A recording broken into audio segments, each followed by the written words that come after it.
यहाँलाई स्वागत छ। धन्यवाद। यहाँहरू क्रान्तिकारी राजनीतिक शक्तिको रूपमा परिचित हुनुहुन्छ। जनवादी गणतन्त्र स्थापनाको लक्ष्य बोक्नु भएको छ। तपाईहरुसँग सेना पनि छैन, सत्तामा पनि नजाने भन्नुहुन्छ। जनताले प्रष्ट बुझ्ने गरी तपाईहरुको शक्तिको आधार के त त्यहाँसम्म पुग्नका लागि। अनि यस पछाडि हामी फेरि पछिल्लो समय सतहमा देखिएका केही भ्रष्टाचारका काण्डहरूको बारेमा प्रवेश गर्नेछौँ। यहाँबाट प्रवेश गरौँ। जनतालाई कसरी विश्वास दिनुहुन्छ तपाईहरुको शक्ति के हो? हामीसँग सेना छैन अहिले हैन, तर कुनै समयमा सेना थियो जुन सेनाले नेपालको राजनीतिक स्थितिले बदलेको। भविष्यमा चाहिँ के छ, यो स्थिति रहिराख्यो भनेदेखि सेना बन्न सक्छ हैन। दोस्रो, हामी सरकार सत्तामा नजाने भने चाहिँ होइन, हाम्रो लडाइँ नै सत्ताको निम्ति, सत्ता प्राप्तिको निम्ति हो। तर फरक के छ भने विगतको लडाइँ चाहिँ सत्ता प्राप्तिको निम्ति गर्दाखेरि मुठ्ठीभर व्यक्तिहरूको हातमा गयो। हामीले भनेको त्यो सत्ता जनताको हातमा हुनुपर्छ भन्ने लडाइँ हो त्यो। त्यसकारणले हामी सत्तामा नजाने भने होइन कि सत्तामा जानको निम्ति र सिङ्गो जनतालाई सत्ता जनताको हातमा राखिदिनको निम्ति हाम्रो लडाइँ हो। त्यसकारणले हामी सत्तामा नजाने भन्ने चाहिँ होइन। त्यसो बन्दुकको विकल्पमा त एउटा जनताको उपस्थिति तपाईहरुको पछाडि त घनीभूत देखिनु पर्यो नि। त्यसलाई गर्नु के गर्दै हुनुहुन्छ? गर्नु के भयो? जनता तपाईहरुको पछाडि आउनको लागि तपाईहरुको पछाडि त एउटा शक्तिको रूपमा जनताले साथ दिनु पर्यो। ठीक हो, पर्यो त्यो पर्यो। सर केन्द्रित हुनु त्यसको निम्ति तपाईले के गर्दै हुनुहुन्छ? सम्पन्नहरुको पक्षमा वकालत गर्दै हुनुहुन्छ। राष्ट्रिय सरकारको विषय जनताले त्यो तहको बुझ्दैन। जनतालाई त सिधै तपाईहरुले उनीहरुको समस्या सम्बोधनका लागि केही गरिदियोस् भन्ने अपेक्षा पनि त होला नि। त्यसतर्फ तपाईहरुको छ। त्यसलाई अब हामीले संश्लेषित भाषामा भन्दाखेरि राष्ट्रियता, जनतन्त्र, जनजीविका भन्छौँ हैन। संश्लेषित भाषामा एउटा भन्दा जस्तो नेपाली जनताले अहिले महँगीको मारमा परेको छ हैन। महँगी यति धेरै महँगी छ कि जुन कुरा चाहिँ के छ भन्दा कसरी विकास भएको छ त भने यहाँको राजनीतिक प्रणालीको कारणले भएको छ। चुनाव महँगो छ, घुसखोरी छ, सरकारी कर्मचारीहरू घुसखोरी छ, न्यायाधीश हुँदाखेरि घुस तिर्नुपर्छ, हाकिमहरू हुँदाखेरि चाहिँ घुस तिर्नुपर्छ हैन। चुनाव लड्दाखेरि चाहिँ के छ भने महँगोमा चुनाव लड्नुपर्छ। यो राजनीतिक प्रणालीले गर्दाखेरि त्यो पैसा कहाँबाट आउँछ भन्दाखेरि त्यो व्यापारीहरूबाट उनीहरूले पैसा लिन्छन्, विदेशी एजेन्टहरूबाट पैसा लिन्छन्। त्यसको भुक्तानी उनीहरूले जनताको टाउकोमाथि हालिदिन्छन्, जसको कारणले 1 रुपैयाँ पर्ने चियालाई उनीहरूले जनताले चाहिँ 10 रुपैयाँ 20 रुपैयाँ तिर्नुपर्ने हुन्छ हैन। यस्तो प्रकारको भनौँ न, उदाहरणको लागि 1 रुपैयाँ पर्ने टमाटरलाई 50 रुपैयाँ 100 रुपैयाँ तिर्नुपर्छ। यस्तो प्रकारले चाहिँ महँगी बढाएको छ। त्यो भावनाले हामीले के भनेको छौँ भन्दाखेरि एउटा महँगीको कुरा छ। दोस्रो, देशको शिक्षा भनेको के हो भन्दाखेरि सम्पूर्ण सभ्य समाजमा शिक्षा भनेको नैसर्गिक अधिकार हो। हरेक नागरिकको जन्मसिद्ध अधिकार शिक्षा हो। तर यहाँ चाहिँ शिक्षामाथि के भएको छ भने व्यापारीकरण गरिएको छ। जुन कुरा जङ्गली युगमा हुन्थ्यो, जस्तो चाहिँ आजभन्दा 1000 वर्ष अगाडि, 2000-3000 वर्ष अगाडि के हुन्थ्यो त्यहाँ भन्दाखेरि मान्छेले आफ्नो सम्पत्ति दिएर शिक्षा आर्जन गर्नु पर्थ्यो जङ्गली युगमा के हैन। अहिले हाम्रो देशमा के अरे विश्वमा चाहिँ जहाँ सभ्यताको विकास भएको छ त्यहाँ हरेक नागरिकको निम्ति शिक्षा निःशुल्क बनेको छ। तर यहाँ के भएको छ भन्दाखेरि जसरी जङ्गली युगमा मान्छेले आफ्नो औँला काटेर शिक्षा लिनु पर्थ्यो, आफ्नो चाहिँ टाउको काटेर शिक्षा लिनु पर्थ्यो हैन, त्यो प्रकारको जङ्गली प्रकारको शिक्षा अहिले चाहिँ आफ्नो मुटु झिकेर मृगौला बेचेर शिक्षा लिनुपर्ने स्थिति नेपालमा पैदा भएको छ। हामीले के भन्यौँ भने त्यो शिक्षा प्रणाली निःशुल्क हुनुपर्छ भनेर भन्यौँ हैन। त्यस्तै स्वास्थ्य भनेको सभ्य मुलुकमा हरेक नागरिकको नैसर्गिक अधिकार हो। किनभने मान्छे स्वस्थ रह्यो भने देशको विकास गर्न सक्छ, प्रगति गर्न सक्छ। जब मान्छे अस्वस्थ हुन्छ त्यसले देशको विकास गर्न सक्दैन। देशको विकास भनेको त एउटा मान्छेको विकास होइन नि त, समग्र मानिसको विकास गर्ने कुरा हो हैन। बाटोघाटो बनाउने कुरा, घरहरू बनाउने कुरा, इन्जिनहरूको उत्पादन गर्ने कुरा, देशमा जे जति विकास हुन्छ हैन, जे जति मान्छेको सुविधाको निम्ति विकास हुन्छ, अर्थात् कपडा बुन्ने कुरा, कारखानाहरू सञ्चालन गर्ने कुरा हैन, अब विभिन्न प्रकारको चाहिँ विकास हुन्छ। त्यो चाहिँ के छ भने एक्लै हुँदैन, त्यो त आम मान्छे, धेरै मान्छेहरू चाहिँ जोडिएर अर्थात् धेरै मान्छेहरूको सहभागिता मात्रै विकास हुने हो। तर यहाँ के गरिएको छ भन्दाखेरि त्यो विकास हुनको लागि के गर्नु पर्यो भन्दाखेरि मान्छे स्वस्थ हुनु पर्यो। तर यहाँ के भइरहेछ भन्दाखेरि मान्छेलाई बिरामी बनाउने र त्यसमाथि व्यापार गर्ने केही माफियाहरू चाहिँ मोटाउने खालको चाहिँ भएको छ। त्यसो भए चाहिँ हाम्रो पार्टीले के गर्छ भने स्वास्थ्य, शिक्षा, यातायात जस्ता कुराहरू हैन, कृषि उत्पादन कुराहरू, कृषि उत्पादन गरेको व्यापार, बजारी व्यवस्थाको कुराहरू हैन, अनि बजारको सुरक्षाको कुरा, राष्ट्रिय सुरक्षाको कुराहरू यो सबै विषय जनतालाई चाहिँ एकताबद्ध गरेर मात्रै सम्भव छ भनेर हामीले उठाइरहेछौँ। त्यसलाई हामीले संक्षेपमा भन्दा राष्ट्रियता, जनतन्त्र, जनजीविकाका कुराहरू गर्छौँ होइन। यो कुराहरू चाहिँ हामीले उठाइरहेका छौँ। त्यसो गर्दाखेरि हामीले जनताका सरोकारका विषयहरूलाई हामीले उठाइरहेका छौँ। र तर यो कुरा कहिले चाहिँ प्राप्त हुन्छ त भन्दाखेरि जनताको हातमा राज्य व्यवस्था भयो भने मात्रै प्राप्त हुन्छ होइन। त्यस कारणले किन भन्दाखेरि यो राज्य हातमा लिएका मान्छेले यो सबै कुरालाई त्यहाँ आफ्नो प्राइभेटाइज गरेको छ, उसले निजीकरण गरेको छ र त्यो माथि स्वार्थ पूर्ति गरेको छ। जनताको खुन पसिनामाथि शोषण गरेर उसले अकुत सम्पत्ति कमाएको छ। जनतालाई आफ्नो श्रम सस्तो मूल्यमा बिक्री गर्न बाध्य पारेछ, आफ्नो भएको सम्पत्ति पनि बुझाउनको लागि बाध्य पारेछ। त्यो भावनाले हामीले के भन्यौँ त भन्दाखेरि यो राज्य व्यवस्था नै अहिलेको खराब चिज हो, खराब पक्ष हो। त्यो राज्य व्यवस्थालाई बदलेर होइन बदल्न जरुरी छ। र यो खराब किन हो त भन्दाखेरि यो मुठ्ठीभर एकाधिकार पुँजीपतिको हातमा छ। यो मुठ्ठीभर नोकरशाही दलाल पुँजीपति वर्गको हातमा छ र सम्पूर्ण जनतालाई सत्ताबाट विमुख बनाइएको छ। त्यस कारणले यसलाई गर्न के पर्यो त भन्दाखेरि एकाधिकार पुँजीपति वर्ग, मुठ्ठीभर एकाधिकार पुँजीपति वर्ग, नोकरशाही दलाल पुँजीपति वर्गको हातबाट खोसेर त्यसलाई जनताको हातमा राखिदिनु पर्यो हामीले भनेका छौँ। यो यहाँले यति भन्दाखेरि यद्यपि यहाँहरू त संविधान र कानुन त अहिले जो कार्यान्वयनमा छ त्यसलाई मान्दैनौँ भन्नुहुन्छ होइन। हो, यो संविधान चाहिँ खारेज गर्नुपर्छ। किनभने अहिले नेपाली जनताको दुर्गति जे कारणले भएको छ त्यो अहिलेको यो संविधान, यसको मतलब यो संविधानले मात्रै भयो भन्ने होइन। जस्तो संविधान त नेपालमा धेरैचोटि बने होइन। संविधान नेपालमा 19 सालमा संविधान बन्यो, त्यसपछि 7 सालदेखि संविधान बन्दै आयो। पद्म शमशेरकै पालादेखि संविधान बने। धेरै संविधानहरू चाहिँ के छ नि यहाँ बने। तर ती संविधान जति बने पनि ती संविधान के छ भने पहिलेको राणा शासनको समयमा जे शासन प्रणाली थियो, जे सांस्कृतिक नियम कानुनहरू थिए, सांस्कृतिक प्रणाली थिए, त्यसैको निरन्तरतामा अहिले आएको छ होइन। सामन्तवादलाई प्रोत्साहित गर्ने, नोकरशाही दलाल पुँजीवादलाई प्रोत्साहित गर्ने, एकाधिकार पुँजीवादलाई प्रोत्साहित गर्ने, सम्पूर्ण जनतालाई चाहिँ के छ भन्दाखेरि शोषण उत्पीडन गर्ने संविधान नियम कानुनहरू बन्दै आयो। त्यस कारणले हामीले के भन्यौँ भने यो संविधान बदलेर जनताको हित गर्ने संविधान हुनु पर्यो हामीले भनेका छौँ चाहिँ। तपाईँ त यसै पनि क्रान्तिकारी, त्यहाँमाथि तपाईँ प्रष्ट बोल्ने क्षमता पनि राख्नुहुन्छ। नेपालको इतिहासलाई अलिकति पछाडि फर्किएर हेऱ्यौँ, हिजो राणा शासनको समय हालिमुहाली गर्ने शक्तिहरू को समूह प्रजातन्त्र पछाडि पनि पञ्चायतमा आयो। प्रजातन्त्र पछाडि पनि 7 सालको परिवर्तन पछाडि पनि मन शमशेर यद्यपि पहिलो प्रधानमन्त्री पनि भए प्रजातान्त्रिक समयको, त्यस पछाडि राणाहरूले दल दर्ता गरेर कम्युनिस्टहरूभन्दा पनि ठुलो शक्ति उनीहरू भए। 20 सिट उनीहरूले जितेका थिए 2015 सालको चुनावमा होइन। त्यस पछाडि उनीहरू पञ्चायतकालमा पञ्चायतकै समर्थक भएर फेरि पनि राजनीतिमा रहे। 67 सालको परिवर्तन पछाडि राप्रपाको नामबाट उनीहरू फेरि पनि राजनीतिमा रहे। 62-63 को जनआन्दोलनलाई रोक्न सकेनन्, छेक्न सकेनन्, हार्नु पर्यो। त्यस पछाडि आएको परिवर्तनमा पनि राप्रपा अहिले शक्तिमा छ र पनि उनीहरू नयाँको लागि ओकालत गरिरहेको भनिरहेका छन् र पनि जनताले पत्याइदिएका छन्। तुलनात्मक रूपमा तपाईहरुलाई भन्दा उनीहरूलाई पत्याएको देखिन्छ इमानदारीतापूर्वक भन्नुपर्दा।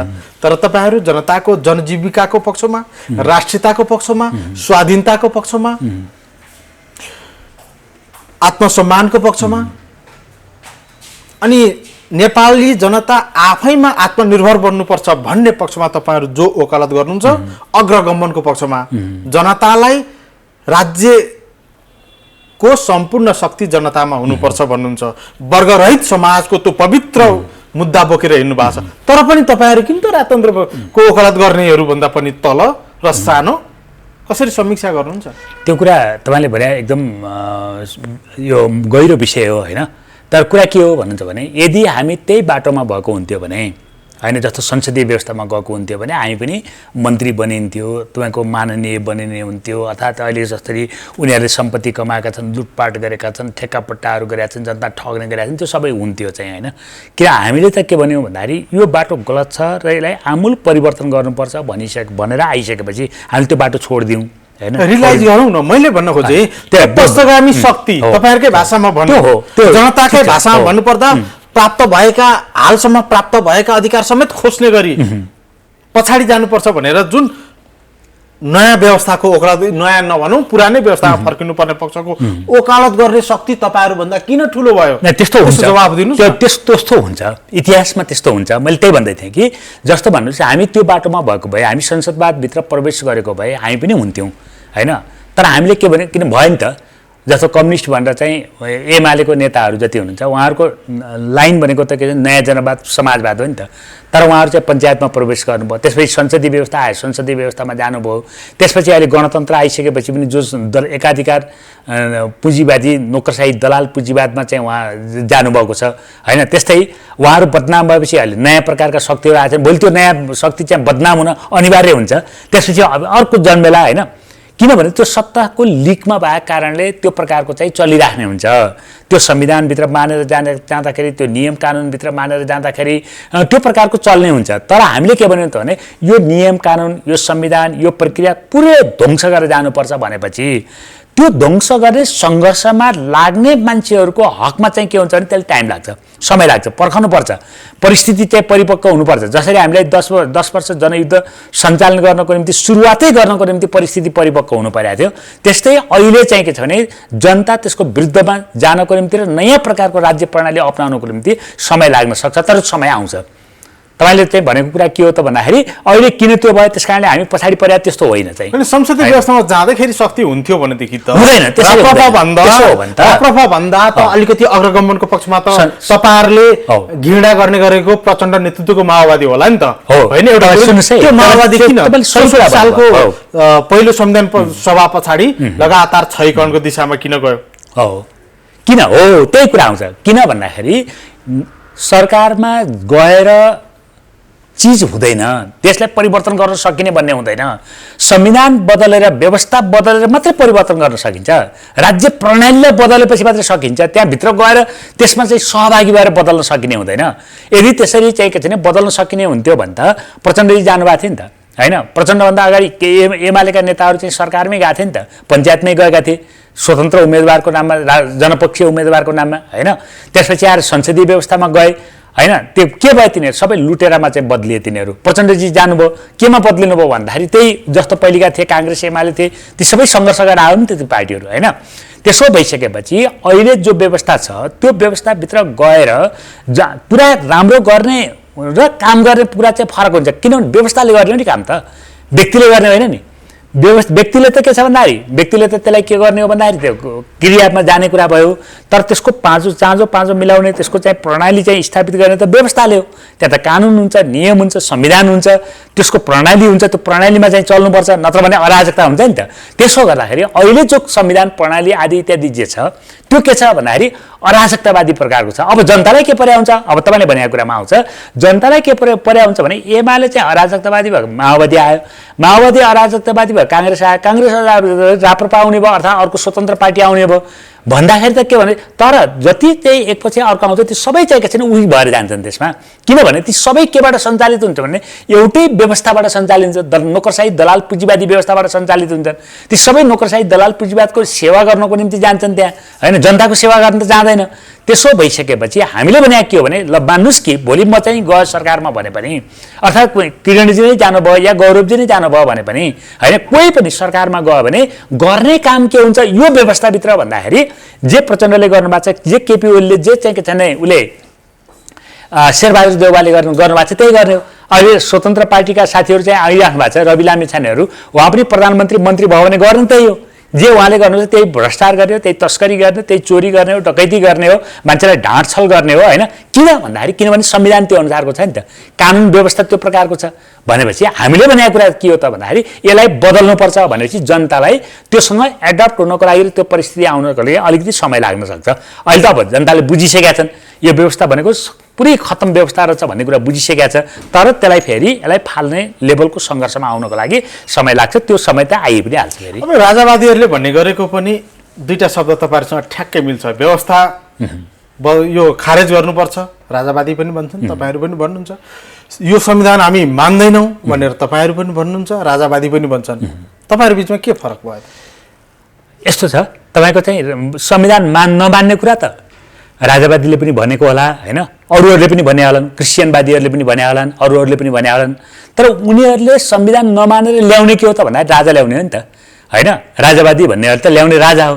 राजाको शासनकाल त तपाईँको सामान्यतया 4000 5000 वर्ष पुरानोदेखि विशेष गरिकन 250 वर्षको शासन व्यवस्था त नेपालमा देखायो नि त।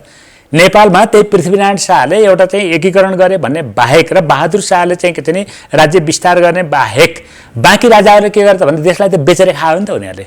जनताको रगत पसिना चुसेरै खायो नि त, देशलाई छेद विच्छेद पारेको हो नि त। नेपालका जाति जनजातिमाथि उत्पीडन शोषण गरेर उनीहरूले पुरै यो विभेद चाहिँ के छ नि उनीहरूले गरे हो नि त। र उनीहरूले चाहिँ के छ नि देशलाई संसारमा टाट पारेर चाहिँ के छ छोड्या हो नि त होइन। देशको सबैभन्दा चाहिँ पिछडिएको देश बनाएर त उनीहरूले छोड्या हो नि। त्यसपछि राणा आयो, राणाले त्यही गर्यो। त्यसपछि फेरि राजा आयो, राजाले त्यही गर्यो।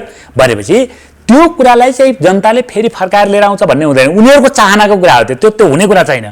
तर हामीले भने के हो त भने अहिले हामीले जनताले चाहिँ लामो समयदेखि लड्दै जब पृथ्वीनारायण शाहदेखि लड्दै आएर त्यस पछाडि चाहिँ विविध प्रकारका लडाइँहरू भयो राजनीतिक समस्याको कारणले, र पछिल्लो चरणमा 7 सालदेखिबाट जुन प्रकारको परिवर्तन हुँदै आयो त्यसमा हामीले भने के हो भने नेपालमा गणतन्त्र त भयो तर जनगणतन्त्र भएन, जनताको गणतन्त्र भएन। नेपालमा शासन प्रणाली चाहिँ के छ भने अलिअलि राजनीतिक हिसाबले बदलिया जस्तो देखियो तर आधारभूत तरिकाले बदलिएन, जनताको हातमा जाने गरिकन बदलिएन होइन। हिजोको सामन्तहरू चाहिँ अहिलेको दलाल पुँजीपति भए होइन। हिजोका सामन्तहरू जमिनदारहरू जो थिए ती दलाल पुँजीपतिमा बदले।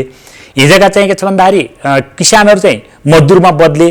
तर जनता चाहिँ के छ भने एज समग्र रूपमा जनता शासक वर्गमा बदलिने चाहिँ स्थिति भएन। हिजोको शासक वर्ग नै नयाँ प्रकारको शासक वर्गमा आयो होइन। समग्र जनता शासक वर्गमा बदलिने अर्थात् जनताको राजनीतिक आर्थिक सामाजिक सांस्कृतिक रूपान्तरण हित हुने त्यो प्रकारको चाहिँ के छ भने बढ्यो। त्यो हुने राज्य प्रणाली भनेको के हो भन्दाखेरि जनगणतन्त्र हो होइन, समाजवाद हो, नयाँ जनवाद हो। त्यो प्रकारको राज्य व्यवस्था हुनुपर्छ भनेर हामीले सङ्घर्ष गरिरहेछौँ र त्यो हुन्छ। त्यो त्यस कारणले त्यहाँ चाहिँ के छ भने फरक छ।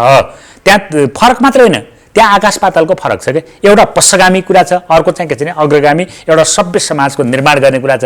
हामीले भनेको चाहिँ एउटा सभ्य समाज, एउटा चाहिँ के छ भने वैज्ञानिक समाज, एउटा निरन्तर अग्रगामी र एउटा प्रकारको चाहिँ के छ भने मानवतावादी समाज चाहिँ हामीले निर्माण गर्न खोजिरहेछौँ होइन। प्रकृतिवादी समाज चाहिँ हामीले निर्माण गर्न खोजिरहेछौँ। एउटा चाहिँ के चाहन्छ त भन्दाखेरि जङ्गली समाज निर्माण गर्न चाहन्छ। निरङ्कुशहरूको शासन भएका मुठ्ठीभर मान्छेहरूले मोज गर्ने र अरूलाई रैती बनाएर सञ्चालन गर्ने समाजको निर्माण गर्न चाहन्छ। त्यसो भए त आकाश पातालको फरक भयो नि त यो। तर पनि किन जनताले तपाईँले भने जस्तो त्यति खराब पक्ष रहेछ नि त त्यो कुरा हो राजावादीहरूको। तर पनि किन जनताले सपोर्ट गरेन भन्ने हुँदैन। जनताले 10 वर्ष कसले लड्यो, कसको अपिलमा लड्यो? त्यो 10 वर्षको लडाइँ लड्दाखेरि त मेरो अपिल पनि छ नि त्यसमा, प्रचण्डको मात्रै छैन नि, किरणको अपिल छ त्यसमा, बादलको अपिल छ, गौरवको अपिल छ होइन, मेरो अपिल छ। हाम्रो अपिलमा जनताले 10 वर्ष लडाइँ लडेर चाहिँ गणतन्त्र लिएर आयो। तर जनगणतन्त्र नभइसकेपछि अब थोरै भ्रम पर्ने अर्थात् थोरै चाहिँ हेर्ने कुरा त एउटा हुने भयो। किनभने त्यो जनताको कुरा मात्रै छैन, शासनको कुरा छ नि त। त्यसले त कानुन लगाउँछ, त्यसमा चाहिँ नियम लगाउँछ, मान्छेलाई दुःख दिन्छ, जनताका जीवन चाहिँ के छ भने बेग्लै तरिकाले चल्नु परिरहेछ, सारा जीवनमाथि व्यापारीकरण गर्न परिरहेछ। त्योबाट मुक्ति प्राप्त होस् भन्ने हिसाबले उसले चाहिँ के छ भने त्यहाँ एडजस्ट गर्नु परिरहेछ। हामीले त के गरेका छौँ भने सम्पूर्ण चिजलाई सेक्रिफाइस गरेर सम्पूर्ण हाम्रा चाहिँ व्यक्तिगत स्वार्थहरूलाई तिलाञ्जली दिएर हामीले चाहिँ राज्यका विरुद्ध सङ्घर्ष गरेका छौँ। हामी जेलमा परेका छौँ, हाम्रो साथीहरूले गोली खाएका छन्। 12 जना साथीहरू त यो गणतन्त्र स्थापना भएपछि हत्या भएको छ, शहीद भएका छन् होइन। 200-400 मान्छेहरू चाहिँ गिरफ्तार परेका छन्। अहिले पनि 30-32 जना साथीहरू गिरफ्तार हुनुहुन्छ। 2000 भन्दा बढी साथीहरूका विरुद्धमा मुद्दाहरू परेका छन् होइन। हाम्रा विरुद्धमा त्यो प्रकारका मुद्दाहरू छन्। हामीले त्यो सम्पूर्ण चिजलाई तिलाञ्जली दिएर सङ्घर्ष गरेका छौँ र हामीले जनतालाई प्रोत्साहित गरिरहेछौँ। जनता आउँछ, जनता त्यो बेलामा आउँछ जब यो सारा चाहिँ सत्ताबाट, यो प्रतिक्रियावादी सत्ताबाट चाहिँ के छैन कुनै पनि बाटो बन्द हुने स्थिति पैदा हुन्छ। त्यो बेलामा आउँछ, त्यो बाटो त हामीले देखाइरहेका छौँ। यदि हामीले त्यो गरेनौँ भने त्यो देख्ने ठाउँ पनि कहिले रहँदैन होइन। त्यस कारणले हामीले जो बाटो देखाएको छौँ त्यसमा जनता चाहिँ आउँछ। तपाईँहरूको मैले प्रश्न फेरि पनि अलिकति यसैमा रहन चाहेँ। जनताले मुरी खोजेका थिए, मानव मात्रै पाए होइन। नयाँ लुगा खोजेका थिए, थोत्रे टालटुल पारेको लुगा मात्रै पाए होइन। तर राजावादीहरूले त त्यो मानव खाइरहेका जनताहरूको त्यो मानव पनि खोज्ने, त्यो टालेको लुगा पनि खोल्न चाहने, उनीहरूको त्यो इच्छा हो नि। किन जनताले चाहिँ राजावादीहरूको त्यो इच्छा पुरा गर्ने गरी एक गणतन्त्रले दिएको मानो र एक सरोतो ट्रालेको लुगा भए पनि खोलेर किन नाङ्गे हिँड्नलाई रुचाए त? यस्तो मानवीय स्वभावको कुरा हो यो। मानवीय स्वभाव त्यस्तो हुन्छ। जस्तो अमेरिकामा चाहिँ अब्राहम लिङ्कनले दास व्यवस्थाको अन्त्य गरेपछि त्यहाँका दासहरूले विद्रोह गरेका थिए भने हामीले इतिहासमा पढेका छौँ। अब्राहम लिङ्कन तपाईँले दासत्व त चाहिँ अन्त्य गर्नुभयो, अब हामीले के खाने, कुन मालिकको चाहिँ सेवा गरेर खाने भनेर उनीहरूले विद्रोह गरेका थिए होइन। किनभने एउटा त्यस्तो खालको चाहिँ समाजको एउटा निरन्तरता, फोर्स अफ एनर्सा भनेर भन्छ विज्ञानमा होइन, त्यो समाजको गतिमा एउटा चल्दै जाँदाखेरि त्यसको एनर्सा भनौँ न, त्यसको चाहिँ झड्का चाहिँ के छ भने केही समय चलिराख्ने हुन्छ, जसको कारणले मान्छेलाई के लाग्छ, के भ्रम भइरहेको हुन्छ भने पुरानो प्रतिक्रियावादी सत्तालाई हिजो जो चलिरहेको थियो, जानिरहेको थियो, भोगिरहेको थियो, त्योबाट चाहिँ केही हुन्छ कि त अहिले चाहिँ के छ भने खराबी हुँदाखेरि भन्ने लाग्ने हुन्छ। तर यो समय बदलिसकेपछि त्यो हराएर जान्छ। त्यस कारणले यो चाहिँ के छ भने एउटा मानवीय स्वभावको कुरा हो। तर त्यो कुरा चाहिँ आम रूपमा लागु हुन्छ। तर विशिष्ट रूपमा चाहिँ नेताहरूको ड्युटी के हो त, नेताहरूको काम के हो त भने बाटो देखाउने काम हो होइन, दासत्वका विरुद्धमा चाहिँ सङ्घर्ष गर्ने काम हो। त्यो हामीले गरिरहेछौँ, त्यो जनता पनि आउँछ। राजनीतिको एउटा प्रमुख आधार कहीँ कतै बल प्रयोगको नीतिलाई पनि कार्यान्वयन गर्दै अगाडि बढेको देखिन्छ। यसै पनि कम्युनिस्टहरूले त त्यसलाई स्वीकार्छन्। राज्य सत्ता नि लागेर नेपाली जनतामाथि शोषण गर्यो वैदेशिक रोजगारको नाममा भनेर आरोप लागिरहन्थ्यो। पछाडि कानुन संशोधन गरेर मलेसिया लगायतका खाडी मुलुक जाने नेपालीहरूसँग अधिकतम 10,000 रुपियाँ भन्दा बढी लिन नपाउने भनेर कानुन बन्यो। तर पनि अहिले लाखौं म्यान पावरहरूले असुलिरहेका छन् निर्बाध रूपमा। कसैले त्यहाँ प्रतिरोध गर्यो भनेदेखि कि त उसलाई रोजगारीमा जानबाट वञ्चित गरिन्छ कि थुनेर धुलाई दिइन्छ, मेन पावरबाट खुल्याम भइरहेको हुन्छ। प्रशासन प्रहरी तिनै मेन पावरवालाहरूलाई संरक्षण गरेर बसिरहेका दृश्यहरूको रिपोर्टिङ गरेका साथीहरू पनि हुनुहुन्छ है। राज्यका निकायहरू जो सरकारमा गए, सत्ताको लागि राजनीति गरे, उनीहरू त मौन बसे, मेन पावरबाट पैसा लिएर राजनीति चलाए, आरोप लगाइदिउँ। तपाईहरू त बल प्रयोगको सिद्धान्तलाई पनि मान्ने राजनीतिक शक्ति मरिरहेका नेपाली जनताको पीडामा तपाईँले यो धेरै महत्त्वपूर्ण विषय उठाउनुभयो। तपाईँको यो टेलिभिजन मार्फत म सम्पूर्ण नेपाली जनतालाई, युवाहरूलाई म के भन्छु भने हाम्रो पार्टी अब एउटा ब्युरो खडा गर्छ। कोही मलेसिया जानु छ या कतार जानु छ, दुबईमा जानु छ भने त्यहाँ एप्लिकेसन पनि दियोस् र त्यसले पार्टीमा पनि दर्ता गरोस्, निवेदन मैले यो ठाउँमा दिएको छु भनेर भन्नुहोस्। कसैले 10,000 भन्दा बढी लियो भने हाम्रो पार्टीले त्यसलाई कारबाही गर्छ। म तपाईँको टेलिभिजन मार्फत यो भन्छु। उसलाई जानबाट वञ्चित गराउँछ नि मेन पावर हो, त्यो भएछ भने पनि त्यसलाई चाहिँ कारबाही गरिन्छ। यदि चाहिँ हो त्यो समस्या छ, त्यो समस्या त्यही कारणले उसले त्यो कमजोरीमा हात हालेर होइन, लिमिटेड एउटा त देशमा चाहिँ के छ भने रोजगारी दिनुपर्ने सरकारले विदेशमा धकेलेको छ, अर्को विदेशमा जानबाट पनि लुटपाट गरिरहेको छ। त्यसका विरुद्ध चाहिँ के छ भने हाम्रो पार्टीले ब्युरो खडा गर्छ। त्यो ब्युरोले चाहिँ के छ भने हाम्रो आएको त्यो प्रकारको उता एप्लिकेसन पनि छ र यता पनि छ भने हामी त्यसलाई चाहिँ के छ भने छानबिन गरिकन हामी कारबाही गर्छौँ। म त्यो मैले तपाईँको यो टेलिभिजन मार्फत आम नेपाली जनतालाई म अपिल गर्छु, हाम्रो खडा गरेर ब्युरो खडा गरेर हामी चाहिँ कारबाही गर्छौँ। बल प्रयोगको नीति, किनभने राज्यले गर्नु पर्यो नि त। राज्य जब मिलेर नै तपाईँको लुटेराहरूसँग मिलेर चाहिँ लुटपाट गर्छौँ भने हामी राज्यका विरुद्ध चाहिँ के छ हामी दावा बोल्छौँ। हामीले चाहिँ त्यस्ता लुटेराहरूलाई पनि कारबाही गर्छौँ र मेन पावरहरूले पनि तपाईँहरूलाई खुवाउँछन् पैसा। यसकारण हामीले त्यस्तो गरेको छैन। हामीले चाहिँ होइन, त्यो होइन, हामीले त्यस्तो गरेका छैनौँ। हामीले चाहिँ मेन पावरसँग लिएर त्यसलाई चाहिँ के छ भने चुप लाग्ने हाम्रो त्यस्तो भएको छैन। हामीले त्यो गरेका छैनौँ। अब अन्त्यमा यो नक्कली भुटानी शरणार्थी प्रकरण भनौँ, तपाईहरूसँगै जनयुद्ध लडेका, यद्यपि केपी शर्मा ओलीको प्यारा भएका पछिल्लो समय टोपबहादुर रायमाझी जेलमा छन्।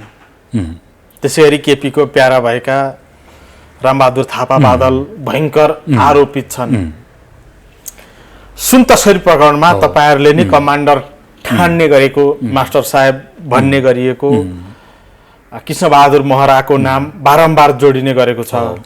उहाँका छोरालाई त गिरफ्तारै गर्नुपर्ने बाध्यतामा प्रशासन पुग्यो, यद्यपि कारबाहीको प्रक्रिया कहाँ पुग्ला होइन। त्यो त माओवादीसँग जोडिएका कुरा। माओवादीले आफ्ना कार्यकर्ता बचाउनको लागि शेरबहादुर र उनकी श्रीमती र खाँडकी श्रीमती र लगायतका चाहिँ काङ्ग्रेसी जनहरूलाई संरक्षण गर्नुपर्ने परिबन्धमा छन् भन्ने गरिन्छ। एमालेको पनि बचाइदिए बापत माओवादीका सम्बन्धमा पनि एमाले नरम हुने भन्ने कुरा छ। अब यो वृहत छानबिन हुँदै जाने हो भनेदेखि संसदमा रहेका कोही पनि जेलबाट बच्न नसक्ने विभिन्न काण्डमा, कोही सूचना बिक्रीको काण्डमा होस् या हरेक काण्डमा, होइन, यस्ता यो संशयको रूपमा हेरिएको छ। प्रशासन त कतिसम्म निरीह छ भन्नको लागि तपाईँलाई एउटा उदाहरण स्मरण गराउन चाहे घटना, नेपालमा भूमिगत रूपमा न्यायालय